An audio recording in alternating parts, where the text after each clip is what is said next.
Supreme court اور تحریک انصاف کا یہ اسٹیٹ کے اوپر ایک احسان ہے، انہوں نے جمہوری نظام کو بچایا ہے۔ سیاسی کارکن پیدا کرنے کے لیے دو اکیڈمی، ایک اسٹوڈنٹ پالیٹکس کی ہے اور ایک لوکل باڈیز کا الیکشن ہے۔ الیکشن کا بغل بجا تو لوگوں نے آ کے کہا کہ الیکشن آپ کو لڑنا ہے، ایک دو سیٹوں کو چھوڑ کے بقایا 40 پہ ہم آگے جا رہے ہیں۔ 40 پہ آپ آگے 40 پہ آگے جا رہے ہیں۔ چوئی صحیح صاحب کو محلے کی سیٹ دیں گے کہ نہیں دیں گے آپ؟ 2-3 چھوڑی ہیں، 6 چھوڑی ہیں، اس کو دیکھ لیں آپ۔ آزاد کشمیر میں تحریک انصاف جو ہے اس لوکل باڈی الیکشن میں کلین سویپ کرنے جا رہی ہے۔ اگر بیرسٹر صاحب شامل ہوئے تحریک عدم اعتماد لانے والوں میں تو آپ بیرسٹر صاحب کے ساتھ ہوں گے، پاکستان تحریک انصاف کے ساتھ ہوں گے؟ پولیٹیکل ورکر تھا، ہم نے تقریباً 80% کام جو ہے سیوریج کے، روڈز کے، یہ سارے کمپلیٹ کیے ہوئے ہیں۔ جو 3 کینڈیڈیٹ میرے مقابلے میں الیکشن لڑ رہے ہیں، ان تینوں کے پلس کرنے سے جو فگر بنتا ہے اس سے میرا فگر زیادہ ہوگا۔ وہ 3 ایک طرف ہوں گے اور آپ کے ووٹ ایک طرف ہوں گے انشاءاللہ۔ آپ کو پتہ ہے آپ کی یہ بات ریکارڈ کے اوپر ہے، میرے سے زیادہ ہے، جو میرے دوست اباب ملےدار ہیں وہ زیادہ کمپین کر رہے ہیں۔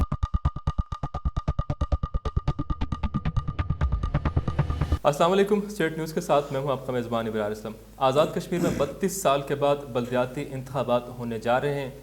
ان انتخابات کی خوشائن بات یہ ہے کہ ان میں بہت سے پڑھے لکھے نوجوان اور جینین پولیٹیکل ورکرز ان کا حصہ بن رہے ہیں۔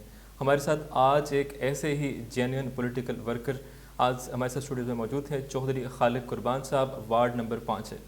السلام علیکم چوہدری صاحب۔ وعلیکم السلام جناب ابرار صاحب۔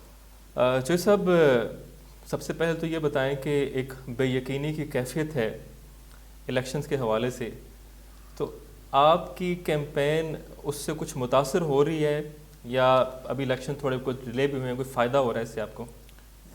ڈیلے تو خیر 31 سال سے اسٹیٹ میں ہو رہے ہیں، لیکن اس دفعہ یہ سپریم کورٹ نے بہت اچھا فیصلہ کیا کہ سیاسی کارکنوں کو آکسیجن بخشے۔ باقی جو غیر یقینی صورتحال ہے اس سے لامالا سارے لوگ متاثر تو ہو رہے ہیں، لوگوں کا جو وہ جوش و جذبہ ابھی نہیں بن پا رہا، تھوڑا سا بنتا ہے، پھر آگے ٹائم ڈیلے ہونے سے تھوڑی سی کمپین میں فرق پڑتا ہے۔ تو انشاءاللہ اب کیونکہ لوگ جو آخری فیصلہ آیا الیکشن کمیشن کی طرف سے اور سپریم کورٹ کی طرف سے کہ 8 دسمبر کو میرپور ڈویژن میں الیکشن ہونے جا رہے ہیں، تو انشاءاللہ اس سے اب صورتحال آئندہ آنے والے دنوں میں بالکل واضح اور بہتر ہو جائے گی۔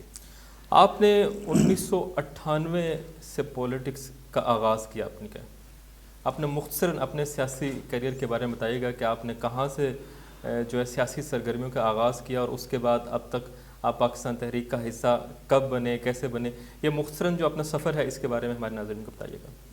میں کالج میں جب 98 میں آیا تو 2-3 مہینے بعد ہی میں اسٹوڈنٹ پالیٹکس میں آ گیا، اور مختلف مراحل سے ہوتے ہوئے میں پہلے میرے کچھ کزنس تھے وہ پی ایس ایف سے، پھر میں نے پی ایس ایف کو جوائن کیا، بیرسٹر صاحب پیپلز پارٹی میں تھے اس وقت، تو میری فیملی کی ایفیلیشن بھی بیرسٹر سلطان محمود چودھری صاحب کے ساتھ تھی۔ تو اس کے بعد جو ہے ہم پیپلز مسلم لیگ میں رہے۔ اس وقت میں اسٹوڈنٹ پالیٹکس سے آؤٹ ہو گیا تھا کیونکہ میری ایجوکیشن کمپلیٹ ہو گئی تھی۔ تو اس کے بعد پھر 2015 میں بیرسٹر سلطان محمود چودھری صاحب کے ساتھ ہم نے پی ٹی آئی میں شمولیت اختیار کی، تو اسٹل ابھی تحریک انصاف کے لیے کام کر رہے ہیں۔ لیکن اس قدر پرانے آپ کارکن ہیں اور آپ کی جیسا آپ بتا بھی رہے ہیں، آپ کی بیرسٹر صاحب کے ساتھ ایک نسبت ہے، سیاسی ورکر ہیں آپ پرانے، آپ کو ٹکٹ کیوں نہیں دیا گیا؟ اس حوالے سے کیونکہ میری وارڈ سے ایک اور کارکن نے بھی ٹکٹ اپلائی کیا، ہم 2 کارکن تھے، تو جو پارٹی نے مجھے اعتماد میں لیا اور انہوں نے مجھے 2 آپشن دیے کہ ایک یہ آپشن ہے کہ ہم ٹکٹ آپ کو دے دیتے ہیں کیونکہ آپ کا رائٹ بنتا ہے، ایک آپشن یہ ہے کہ ہم اس وارڈ کو اوپن چھوڑ دیتے ہیں۔ اس سے پارٹی کا یہ فائدہ ہوگا کہ دونوں لوگ ناراض نہیں ہوں گے، تو پارٹی کے فائدے کے لیے اگر آپ قربانی دینا چاہتے ہیں تو ہم اوپن چھوڑ دیتے ہیں، تو اگر آپ ٹکٹ لینا چاہتے ہیں تو ہم آپ کو ٹکٹ دینے کے لیے تیار ہیں۔ تو میرے پارٹی کے مفاد کی خاطر بیرسٹر صاحب یا یاسر سلطان صاحب پارلیمانی بورڈ کے چیئرمین تھے ڈسٹرکٹ میرپور کے، ان کی مجبوری کو دیکھتے ہوئے میں نے ان کو کہا کہ آپ جو بھی فیصلہ کریں گے وہ مجھے قبول ہے، اور انشاءاللہ جو فیصلہ انہوں نے کیا آج بھی ہم اس فیصلے کو مانتے ہیں اور اس پہ کمپین بھی کر رہے ہیں۔ آپ کی وارڈ میں سے کوئی نہ کوئی تو پاکستان تحریک انصاف کا ایسا کارکن ہوگا جو ٹکٹ کا امیدوار ہوگا، جو پارٹی قیادت کے فیصلے سے مطمئن نہیں ہوگا، اس لیے پارٹی کو یہ وارڈ کھلا چھوڑنا پڑا۔ جس طرح آپ بتا رہے ہیں کہ آپ پارٹی کے فیصلے سے متفق ہیں کہ انہوں نے وارڈ کو اوپن رکھا ہے، جی آپ کے جو مد مقابل ہیں یا آپ کے جو دوسرے امیدوار ہوں گے تحریک انصاف کے، کیا وہ ضد کر رہے تھے؟ کیوں ایسا کیا گیا کہ پارٹی کو وارڈ خالی چھوڑنا پڑا؟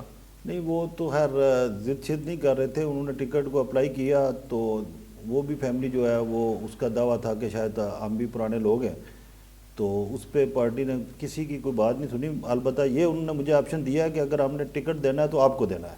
آپ مطمئن ہیں پارٹی کے فیصلے سے؟ بالکل میں 100% مطمئن ہوں. اور پارٹی کے جو پارلیمانی بورڈ کے ممبران تھے, میں سمجھتا ہوں کہ انہوں نے بھی جو یہ فیصلہ کیا ہے وہ پارٹی کی بہتری کے لیے کیا ہے کہ پارٹی میں کوئی ناراضگی نہ پیدا ہو. ٹھیک ہے. آپ نے اس سے پہلے کوئی الیکشن کانٹیسٹ کیا ہے؟ 31 سال, میری 40 سال عمر ہے, 31 سال بعد تو بلدیاتی الیکشن ہونے جا رہے ہیں. جب ہم کالج میں گئے تو اس وقت جو اسٹوڈنٹ تنظیمیں تھیں ان پر بھی پابندی لگ چکی تھی, تو اس لیے پھر الیکشن نہیں ہوئے. اس میں آپ نے کیوں, آپ نے خود سوچا کہ مجھے الیکشن لڑنا چاہیے, یا آپ کے دوستوں کا اصرار تھا, یا آپ کے خاندان کا, پارٹی کارکنوں کا؟ میں کیونکہ سیاسی کارکن ہوں, جب بھی بلدیاتی الیکشن 2017 راجہ فاروق حیدر خان صاحب کے دور میں بھی ایک دفعہ بلدیاتی الیکشن کا یہ شور شرابہ ہوا, اس وقت بھی میں نے تیاری کی, اس وقت بھی میں ایک امیدوار تھا. اس سے پہلے بھی جب بلدیاتی الیکشن کی بات ہوئی تو میں الیکشن کنٹیسٹ کرنا چاہتا تھا. آپ کا ذاتی فیصلہ یہ میرا ذاتی نہیں, میرے دوستوں کا, میرے فیملی کا اور میرے محلے داروں کا یہ فیصلہ تھا کہ آپ کو ہی اس محلے سے الیکشن لڑنا چاہیے. آپ کی ایک پاکستان تحریک انصاف کا ظاہر ہے ایک منشور ہوگا, لیکن آپ کا ذاتی طور پر منشور کیا ہے کہ آپ اگر الیکشن جیت جاتے ہیں تو پھر آپ اپنے اس وارڈ کے لوگوں کے لیے, جو آپ کے حلقے میں لوگ آتے ہوں گے, ان کے لیے آپ کیا کچھ کرنا چاہتے ہیں؟ دیکھیں میں پہلے بھی لوگوں کے لیے کام کرتا رہا ہوں, اور مجھے اپنی وارڈ سے لے کے شہر کے بھی کافی سارے مسائل جو سیاسی ہیں, جو سیاستدانوں نے حل کرنے ہیں, ان سے آگاہی بھی رکھتے ہیں. اور انشاءاللہ نوجوانوں کے بالخصوص جو معاملات ہیں, بے روزگاری کا معاملہ ہے, ان کے یہ کاروبار کی معاملات ہیں, اور جو آپ کے تعمیر و ترقی کے معاملات ہیں, آپ کے جو وارڈز کے اندر نوکریوں کا معاملہ اور کاروبار کا معاملہ شاید آپ کے ڈومین میں نہیں آئے گا. آپ کیمپین کر رہے ہیں, آپ کے علاقے میں لوگوں نے آپ کو کیا مسائل بتائے ہیں کہ آپ کی وارڈ کے مسائل کیا ہیں؟ جو تعمیر و ترقی کے حوالے سے مسائل ہیں کچھ. میرے اپنا وارڈ میں جو ہیں 2 گرلز ہائی اسکول ہے اور بوائز ہائی اسکول ہے, اس کی اپ گریڈیشن کا معاملہ ہے.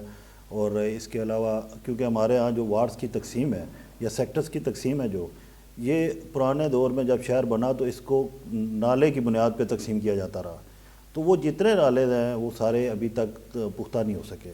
اور بدقسمتی سے جو B5 اور B3 کا یہ نالہ ہے, اس نے 3-4 قیمتی جانیں بھی لی بارش کے سیزن میں. تو اس کی پختگی کے لیے سب سے پہلے ہم نے کام کرنا ہے تاکہ بچوں کو. باقی آپ کی جو سڑکیں ہیں اور باقی دیگر سیوریج کے جو مسائل ہیں, میرے وارڈ میں تقریباً الحمدللہ میں کیونکہ پولیٹیکل ورکر تھا, ہم نے تقریباً 80% کام جو ہے سیوریج کے, روڈز کے, یہ سارے کمپلیٹ کیے ہوئے ہیں. سوئی گیس کا معاملہ ہے. یہ کام آپ کی جو وارڈ کے کس نے کروائے تھے؟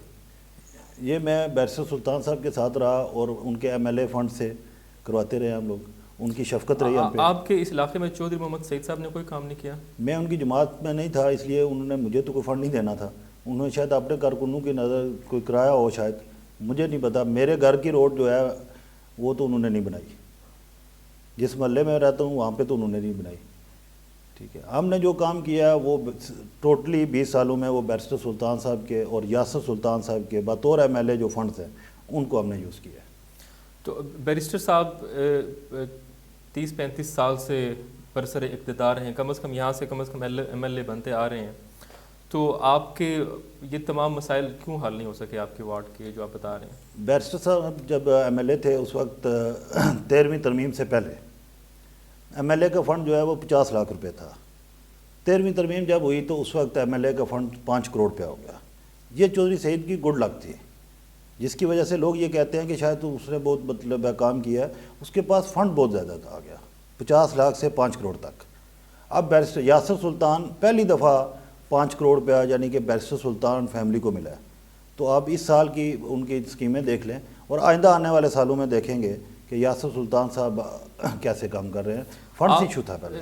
جو یاسر سلطان صاحب ہیں, آپ کافی عرصہ بیرسٹر صاحب کے ساتھ آپ نے کام کیا, اب ظاہر ہے کہ ایک نیچرل پروسیس ہے, اب یاسر سلطان صاحب اس فیملی میں آگے آ رہے ہیں, پولیٹکس میں بھی آگے آ رہے ہیں, تو آپ ان کی صلاحیتوں سے مطمئن ہیں, ان کی قائدانہ صلاحیتوں سے, ان کے پولیٹیکل ویژن سے مطمئن ہیں؟ آپ کو آپ ان کو بطور سیاسی کارکن کس طرح دیکھتے ہیں؟ یاسر سلطان صاحب کے بارے میں ایسا جی آپ کو بتاؤں کہ بیرسٹر سلطان صاحب اکثر و بیشتر جو ہے ان کی مصروفیت جو ہے وہ کافی ہے, باقی حلقوں میں بھی جاتے ہیں, انٹرنیشنلی بھی مصروفیت ہے. 2001 سے لے کے ساری جو لوکل سیاست ہے یہ یاسر سلطان صاحب نے کیا ہے. وہ حلقے کے مسائل سے بھی یہ گئے اور یہاں کے تمام لوگوں سے بھی ان کا واقف کاری ہے اور سارے چیزیں وہ بہتر طریقے سے جانتے ہیں, اور میں سمجھتا ہوں کہ یاسر صاحب آنے والے دنوں میں اس سے بہتر کام کریں گے. چودھری محمد سعید صاحب کی جو اس شہر کے لیے جیسے لوگ کہتے ہیں کہ کام انہوں نے کروائے, وہ خود بھی کہتے ہیں کہ میں نے 3 سالوں میں وہ کام کروائے جو شاید بیرسٹر صاحب نے 30 سالوں میں نہیں کروائے. تو آپ ان کی اس بات سے اتفاق کرتے ہیں یا آپ سمجھتے ہیں کہ انہوں نے تعمیر و ترقی کروائی میرپور کے اندر؟ میں نے آپ کو بتایا پہلے کہ 50 لاکھ اور 5 کروڑ کا 10 گنا کا ڈفرینس آپ کو بتایا. فنڈ جتنے ہوں گے اتنا کام آپ کر سکتے ہیں. فنڈز اگر ان کے پاس آئے تو انہوں نے فنڈز لگائے ہیں. تو یہ کمپیریزن آپ جب یاسر سلطان صاحب 5 کروڑ روپیہ لے رہے ہیں, اب ان کا جو فنڈز آ گیا ہے, تو آئندہ آنے والے 5 سالوں میں آپ کمپیریزن کر لیں کہ سعید صاحب نے بہتر کام کیا یا یاسر صاحب نے کیا. اس سے پہلے ان کے پاس اتنا بڑے اماؤنٹ نہیں تھی.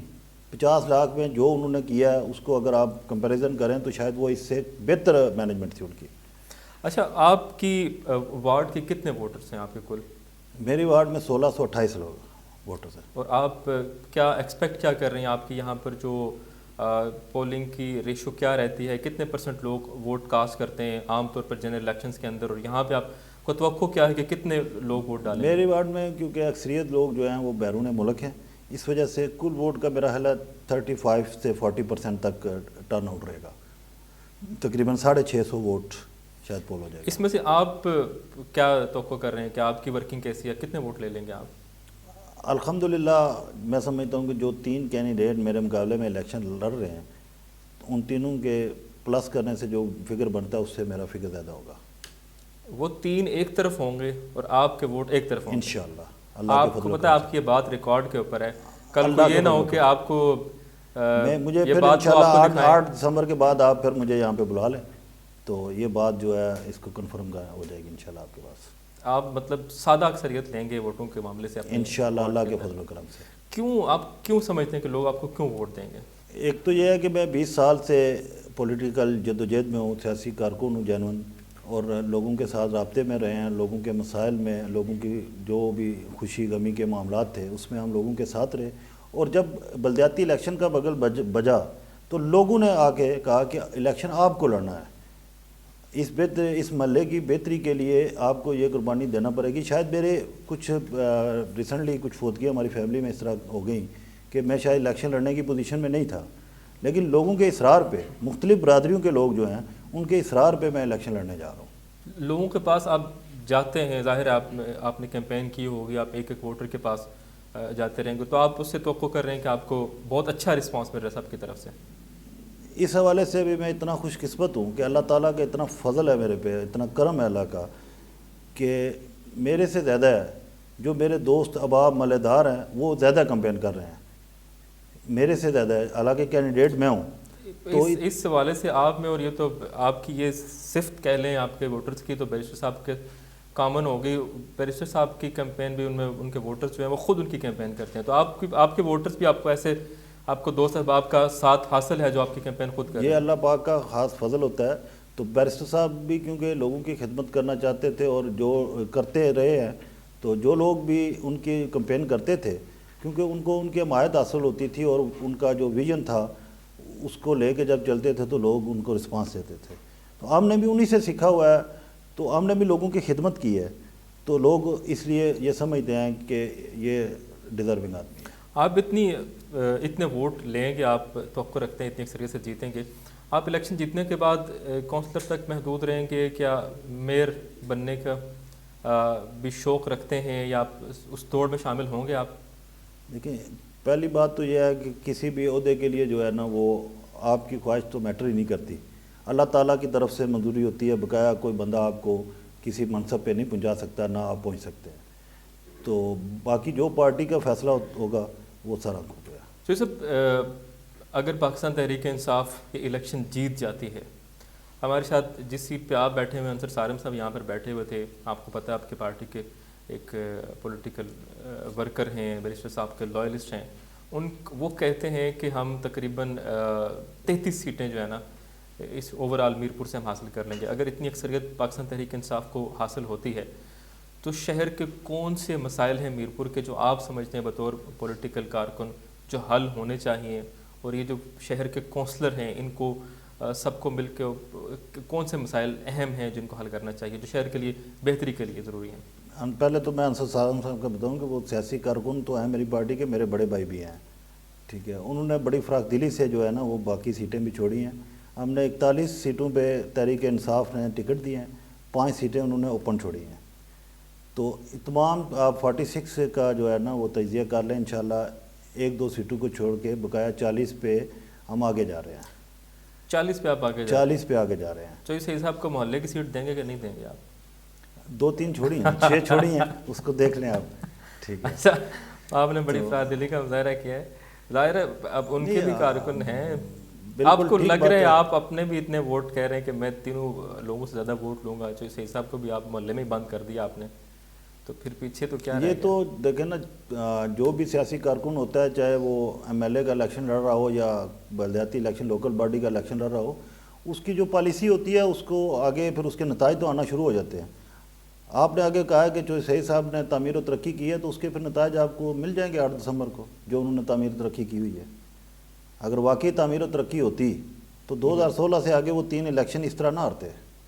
یاسر سلطان صاحب نے اپنا پہلا الیکشن لڑا اور میرپور جو تاریخ ہے میرپور آزاد کشمیر کی، اس کے سب سے زیادہ ووٹ بھی لیا اور ایک بڑی لیڈ سے وہ الیکشن جیتے ہیں. وہ تو ان کی اپنی حکومت تھی، والد صاحب صدر محترم بن رہے ہیں. 2019 میں مسلم کانفرنس مسلم لیگ نون کی آزاد کشمیر میں میں ان کی طرف سے بات نہیں کرنا چاہتا. میں چاہتا ہوں میں آپ کے اوپر ہوں، آپ کے چونکہ بات ہو رہی ہے بلدیاتی الیکشنز کی. لیکن ایک بات یہ بھی ہے کہ اس وقت تک جو حالات چل رہے ہیں، جیسے یہ بلدیاتی انتخابات 27 کو ہونے چاہیے تھے میرپور کے اندر، لیکن ابھی 8 دسمبر کو چلے گئے ہیں. اس میں پاکستان مسلم لیگ نون کہتی ہے چونکہ خان صاحب نے یہ بہت بڑا پنگا ڈالا ہوا ہے، اگر وہ ایک یلغار کر رہے ہیں کیپٹل کے اوپر، ان کی یلغار کی وجہ سے ہم سیکیورٹی فراہم نہیں کر پا رہے، وفاق ظاہر ہے مجبور ہے اس حوالے سے. تو آپ بطور کونسلر یا بطور ایک امیدوار برائے کونسلر، آپ نہیں سمجھتے کہ خان صاحب کو آزاد کشمیر کے لوگوں کے لیے تھوڑی سی قربانی دینی چاہیے تھی؟ کہتے یار میں بعد میں کر لوں گا. اس میں جو دیکھیں نا مسلم لیگ نون کا دورہ معیار ہے. ایک طرف تو یہ کہتے ہیں خان صاحب کے ساتھ 2000 بندہ ہے، تو اس کے لیے 2000 پولیس والا وہاں پہ لگا دیں تو بہت ہے. بقایا فورس جو ہے وہ آزاد کشمیر پہ بھیج دیں.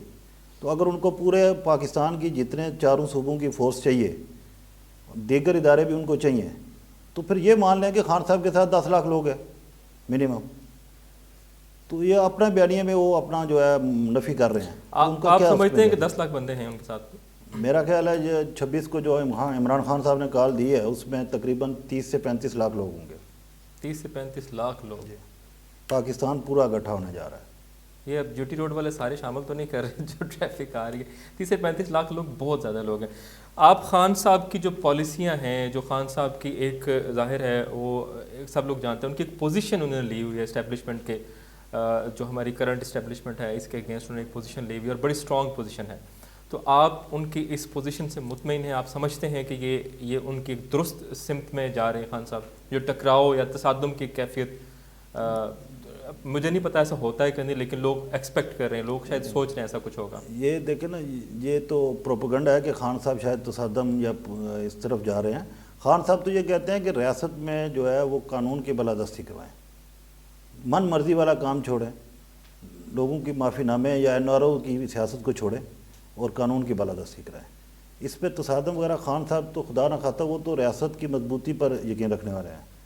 ٹھیک ہے، ان کی پالیسی ساری تحریک انصاف جو ہے وہ ریاست کی مضبوطی چاہتی ہے اور وہ قانون کی بالادستی میں موجود ہے. آپ اس 26 تاریخ کے بعد 26 اس لیے کہہ رہا ہوں کہ 26 کو خان صاحب راولپنڈی پہنچ رہے ہیں، پھر 27 کو ابھی تک جو اطلاعات ہیں اس کے مطابق 27 کو مظفر آباد ڈویژن میں الیکشن ہو رہے ہیں، پھر اس کے بعد پونچھ ڈویژن میں ہوں گے، پھر 8 دسمبر 26 27 اور پھر 8 کے بعد آپ پاکستان تحریک انصاف کو آزاد کشمیر اور پاکستان میں کہاں دیکھ رہے ہیں آپ؟ آزاد کشمیر میں تحریک انصاف جو ہے اس لوکل باڈی الیکشن میں کلین سویپ کرنے جا رہی ہے اور خان صاحب انشاءاللہ فیض آباد پہنچتے ساتھ ہی وہاں پہ شاید جنرل الیکشن کی اناؤنسمنٹ ہو جائے اور یہ جو ہے پی ڈی ایم شاید ملک سے ہی بھاگ جائے. جنرل الیکشن کی اناؤنسمنٹ ہو جاتی ہے تو اس کے بعد آپ کیا سمجھتے ہیں کہ خان صاحب الیکشن میں کیسا رزلٹ پاکستان تحریک انصاف دے گی؟ یہ تو پنجاب میں نون لیگ کی گورنمنٹ، وفاق میں نون لیگ کی گورنمنٹ اور ضمنی الیکشن جو ایم پی ایز کے 20 سیٹوں پہ ہوا ہے وہ آپ کے سامنے ہے۔ آپ سیاسی کارکن ہیں، چونکہ آپ کافی عرصے سے آپ کے مراسم بھی لوگوں سے اچھے ہیں، میں اس لیے آپ سے سوالات کر رہا ہوں جو شاید اس حوالے سے مجھے یہ بتائیں کہ آپ کیا سمجھتے ہیں کہ یہ کوئی یہاں پر تحریک عدم اعتماد آنے والی آزاد کشمیر کے اندر کچھ؟ ایسی کوئی بات نہیں ہے۔ اب جو سب کو پتہ ہے کہ تنویر الیاس صاحب کو مولانا جتنی ان کے پاس اکثریت ہے، ان کا ایک بھی ساتھی، ایک بھی ایم ایل اے سامنے لے کے آئے اگر کوئی ناراض ہے کہیں کسی جگہ پہ بھی، صرف پروپیگنڈے ہے تاکہ کسی بھی طریقے سے بلدیاتی الیکشن کو ڈسٹرب کیا جائے۔ اگر اپوزیشن بیرسٹر صاحب شامل ہوئے تحریک عدم اعتماد لانے والوں میں تو آپ بیرسٹر صاحب کے ساتھ ہوں گے، پاکستان تحریک انصاف صاحب کے ساتھ ہوں گے؟ یہ قبل از وقت سوال ہے ویسے تو بیرسٹر صاحب کیونکہ بطور صدر کام کر رہے ہیں تو وہ اس پارلیمانی نظام میں شاید ان کی مداخلت نہیں ہوگی، تو یاسر سلطان صاحب کا یہ لاسٹ انٹرویو بھی آپ سن لیں، باقی بھی جتنے منسٹرز ہیں کوئی ایک بھی ایم ایل اے مجھے بتائیں کہ یہ جو ہے یہ تنویر الیاس صاحب سے نالاں ہے، چھوڑ کے جانا تو بعد کی بات ہے نا۔ آپ مطمئن ہیں ان کی کارکردگی سے، تنویر الیاس صاحب کی کارکردگی سے جو 1.5 سال میں انہوں نے تقریباً 1.5 سال نہیں، تقریباً 1 سال کے قریب ہونے جا رہا ہے، تو بالکل میں ان کی پالیسی سے مطمئن ہوں۔ یہاں پر یہ جو بلدیاتی انتخابات ہونے جا رہے ہیں اس میں سپریم کورٹ کا بڑا اہم کردار ہے۔ سردار تنویر الیاس صاحب خود بہت ان کے جتنے بھی جہاں پر بھی آپ دیکھیں وہ بڑی شدت سے اس بات کے اوپر زور دے رہے ہیں کہ ہر صورت مجھے الیکشن کروانے ہیں اور چاہے اس کے لیے جو بھی کچھ کرنا پڑے۔ تو آپ ان کی کمٹمنٹ کو، سپریم کورٹ کی کمٹمنٹ کو کیسے دیکھتے ہیں بطور ایک امیدوار؟ ظاہر ہے آپ کو جیسے آپ نے بتایا کہ 1998 کے بعد آپ کو موقع ملا کہ آپ کو ایک دروازہ ملا کہ آپ اس جو پاور کوریڈورز کے اندر جا سکیں اور ایک سیڑھی ملی پولیٹیکل ورکرز کو، آپ کس طرح سے دیکھتے ہیں اس کو؟ میں یہ سمجھتا ہوں کہ سپریم کورٹ اور تحریک انصاف کا یہ اسٹیٹ کے اوپر ایک احسان ہے کہ وہ انہوں نے جمہوری نظام کو بچایا ہے۔ جمہوری نظام میں سیاسی کارکن پیدا کرنے کے لیے 2 اکیڈمیاں ہیں، ایک اسٹوڈنٹ پالیٹکس کی ہے اور ایک لوکل باڈیز کا الیکشن ہے۔ اسٹوڈنٹ پالیٹکس پہ بھی پابندی لگائی جا چکی تھی، پیپلز پارٹی اور نون لیگ کے جو پچھلے ادوار ہیں اس میں مسلم کانفرنس کا دور بھی ہے ان 31 سالوں میں، اور یہ لوکل باڈیز کے الیکشن کو نہ کرا کے سیاسی کارکنوں کو دبا لیا جاتا تھا، ان کو ختم کیا جا رہا تھا۔ اب سیاسی کارکن آپ کو بہت کم ملتے ہیں۔ یہ ریاست کے اوپر جب سیاسی کارکن ہوں گے، جمہوری نظام تو جو ہے وہ سیاسی کارکنوں سے چلتا ہے، ویسے تو لوگ آپ اکٹھے کر سکتے ہیں، جب تک جینون سیاسی کارکن نہیں ہوگا مسائل حل نہیں ہوں گے۔ آخر میں جو آپ کے 2 پیغامات میں آپ سے لینا چاہتا ہوں، ایک پیغام وہ ہے کہ جو آپ کے مد مقابل امیدوار ہیں ان کو آپ کیا پیغام دینا چاہتے ہیں، اور دوسرا یہ ہے کہ آپ کے جو سپورٹرز ہیں ان کے لیے اسٹیٹ نیوز کے اس پلیٹ فارم سے آپ کیا پیغام دینا چاہتے ہیں؟ ووٹر سپورٹرز کے لیے تو میرا یہ پیغام ہے کہ جو شفقت، جو محبت، جو عزت آپ نے دی، یہ تو شاید میرے پہ احسان عظیم تھا اور اس کا بدلہ تو شاید میں نہ دے سکوں، لیکن جب تک میری زندگی ہے میں انشاءاللہ اس کی وفاداری ضرور آپ سے نبھاؤں گا۔ جو میرے مخالف کینڈیڈیٹس ہیں ان کو میں یہی کہنا چاہتا ہوں کہ یہ ایک جمہوری پروسیس ہے، اس کو خوش سلوبی سے، امن کے ساتھ، لوگوں سے ناراضگیاں کیے بغیر جو پروسیس ہے اس کو کمپلیٹ کریں، لڑائی جھگڑے سے بچیں، اور 8 دسمبر کو پرامن طریقے سے ووٹر جس کے حق میں بھی رزلٹ دیتا ہے اس کو ایکسیپٹ کریں۔ بہت شکریہ چودھری خالق صاحب، آپ اسٹیٹ نیوز کے اسٹوڈیو میں تشریف لائے، بہت شکریہ آپ کا۔ ناظرین، یہ تھے چودھری خالق قربان صاحب اور آپ نے ان کی باتیں سنی۔ خوش آئند بات ہے کہ اس طرح کے ہم نے کوشش کی کہ ان کا جو پولیٹیکل ویژن ہے اور ان کی جو ان کا منشور ہے، جو وہ کرنا چاہتے ہیں، جو ان کے ذہن کے اندر ہے، وہ ساری باتیں آپ کے سامنے رکھی جائیں تاکہ آپ لوگ بہتر فیصلہ کر سکیں۔ یقیناً لوگ جب یہ ووٹ کاسٹ کریں گے وہ اس حوالے سے بہتر فیصلہ ہی کریں گے، لیکن خوش آئند بات یہ ہے کہ اس طرح کے جو جینین پولیٹیکل ورکرز ہیں وہ اب اس الیکٹورل پروسیس کا حصہ بن رہے ہیں، وہ پاور کوریڈورز میں جانے کا انہیں ایک راستہ مہیا کیا جا رہا ہے، اور پھر ان سے ظاہر ہے جس طرح کا میسج انہوں نے دیا ہے اپنے سپورٹرز کے لیے کہ ان کا بھی شکریہ ادا کر رہے ہیں، اور اپنے جو مد مقابل لوگ ہیں ان کے لیے بھی انہوں نے بہت اچھا پیغام دیا ہے کہ یہ ایک جمہوری پروسیس ہے اور اس میں جو بھی اس میں دوستی کے ساتھ، بھائی چارے، محبت کے ساتھ، امن کے ساتھ جو بھی رزلٹ آتا ہے اس کو ایکسیپٹ کیا جائے۔ یہ پیغام چودھری خالق صاحب کی طرف سے، بلکہ اسٹیٹ نیوز کی طرف سے یہ پیغام اس جو بلدیاتی انتخابات میں حصہ لینے والے تمام جو کونسلرز ہیں ان کے لیے بھی ہماری طرف سے یہی پیغام ہے۔ اسی کے ساتھ اپنے میزبان ابرار اسلم کو اجازت دیجیے. ایک نئے پروگرام کے ساتھ اور ایک نئے مہمان کے ساتھ جلد آپ کی خدمت میں حاضر ہوں گے. تب تک کے لیے اللہ حافظ.